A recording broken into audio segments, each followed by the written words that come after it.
Aries, this weekend I'm seeing you reclaiming your power and possibly having to set really strong boundaries with someone who may want to control your life. The song that my guides want me to use to represent your energy is Abraham's Daughter from Arcade Fire. I think someone else actually sings it originally, but the lyrics go like this. Abraham took Isaac's hand and led him to a lonesome hill. While his daughter came and watched, she dared not breathe. She was so still. Just as the angel cried for the slaughter, Abraham's daughter raised her voice. Then the angel asked her what her name was, and she said, "I have none." Then he asked, "How can this be?" She responded, "My father never gave me one." And when he saw her raised for the slaughter, Abraham's daughter raised her bow. "How darest you defy your father? You better let young Isaac go." I feel like you're dealing with someone that may have kind of a misaligned belief, and they hold very strongly to this misaligned belief. You have never been given the power to use your voice, to have, I don't want to say you've never been given the power to have a different opinion, but it's kind of like, yeah, but no. No. Not in this situation anyway.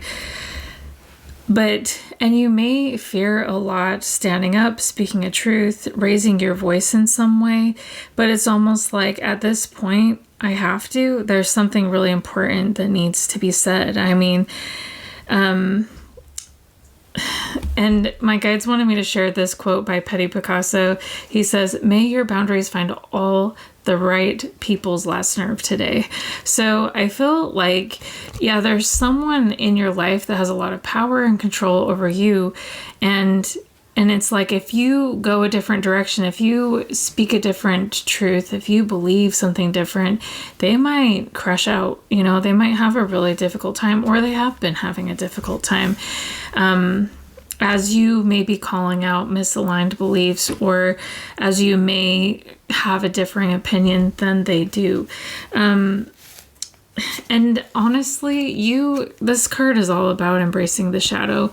And I feel like in this situation, you rebelling against this parental figure, or this person, this boss, or this person or it could be like a really controlling partner even.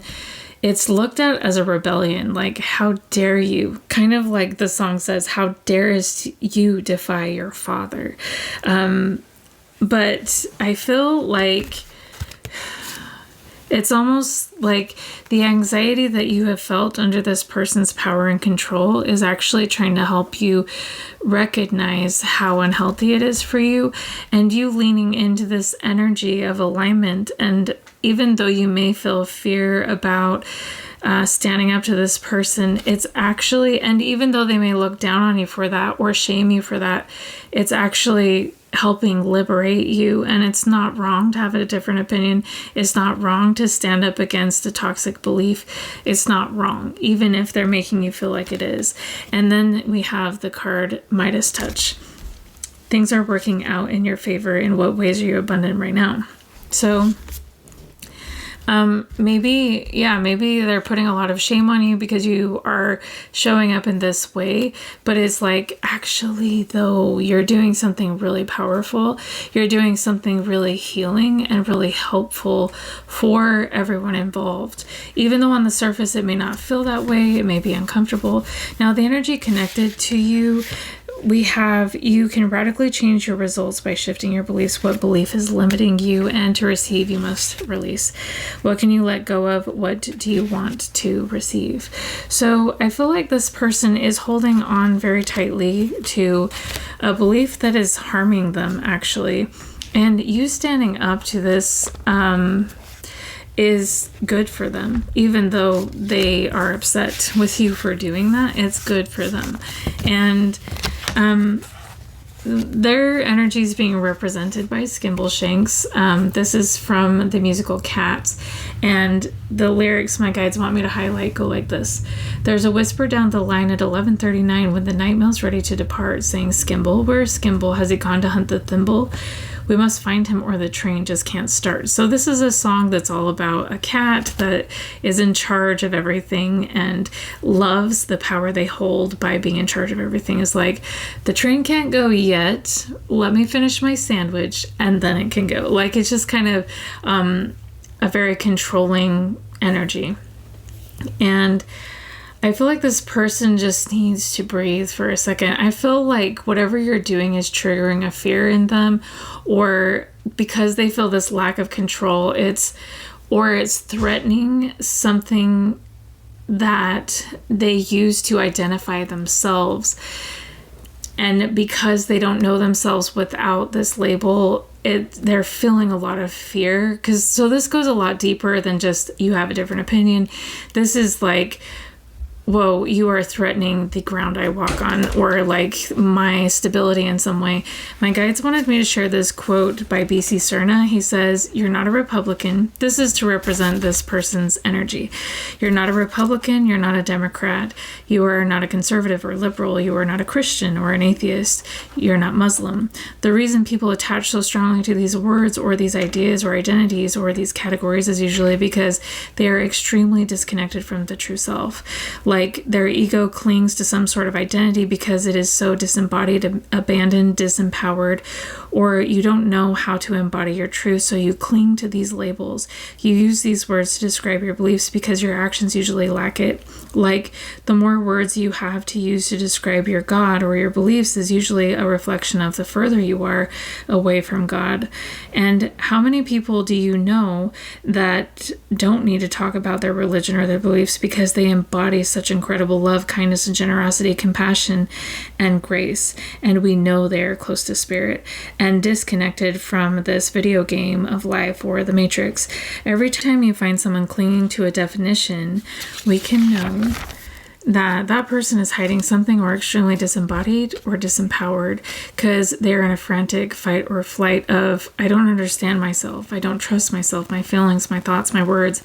I don't trust anything about myself. So I need to marry this political or religious system because it is giving me the answers that I'm afraid to seek myself. It gives me the comfort that I do not have to critically think about the mysteries of the world or really just simply embody love. So as you go on, pray and meditate, ask yourself, why do I attach to these words so much? And look at where you've lost your power, authenticity, truth, and freedom. So this is such a powerful, powerful quote. And really reading into this energy, it's so sad because this person has given their power away, and it's like that. I feel like that's why they expect you to give your power away as well. Like, because they feel like they have to. And so whatever you're doing, Aries, this rebellion, okay, this reclaiming of your power is really, this is breaking a generational curse or a generational trauma and showing those who came before you how it's done, so they can reclaim themselves as well. What you're doing is so, so powerful. So your guides are inviting you to continue following your bliss, following your heart. And this card reads, you are the joy seeker. What little victories can you celebrate? And then we have, you are the truth seeker, awakening, actualizing, transcending. How can you invite more grace to guide you? So because you are following your heart, your bliss, and truth, you're breaking a really big chain and you're surrendering to where the divine is calling you and what the divine is calling you to do. This card reads, what is has no bearing on what will be. What does your ideal life look like? So you're showing this person that they can manifest anything, and that they don't have to give their power away. They don't have to give their power away to a label, to an organization, to an idea, that they can be a free thinker and that they can be liberated in a really empowering way. And so what you're doing is so, so important, Aries. So don't be afraid to continue doing it. So that is the reading for you. If you want to donate to my channel so I can continue creating content like this, I would be so grateful, and I hope it's a great weekend, and we'll talk to you next time.